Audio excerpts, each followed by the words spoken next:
Hello boss. Yaje nawe wasize ku meza. Biye kurigura mama yanite ngo ngubwire ko ikibiriti cyashize. No. Ariko suku niko bakemura ibibazo byo mu muryango koko. Shiki wanjye yabuze amafaranga ye. Ubona byutsa ajya mu bapfu.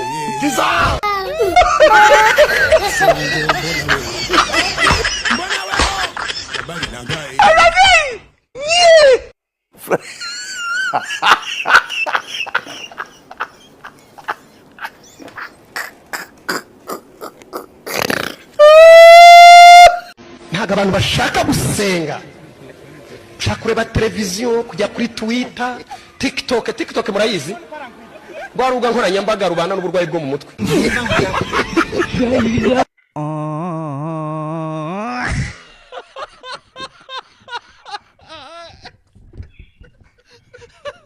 Ubundi nibwo nagiye kwa muganga nuko bampimye basanga amaraso yanjye ntatembera neza, bashakisha ikibitera barakibura, kumbe ikigoryi cy'umutima kigiriye mu bakobwa sha.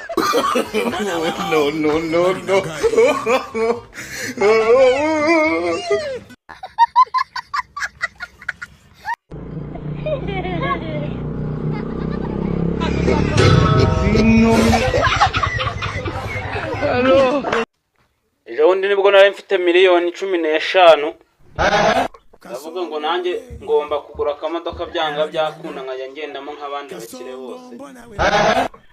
Bona kugendeye ku iduka rya mbere ricuruza imodoka. Baramwana miliyoni 20. Ndakugendera ku iduka rya kabiri barangana miliyoni 18.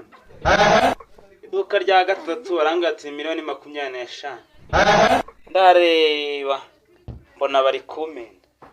Ubuze ikintu nahise nkora. Nahise nkanguka ibyo kugura imodoka mba mbivuyemo.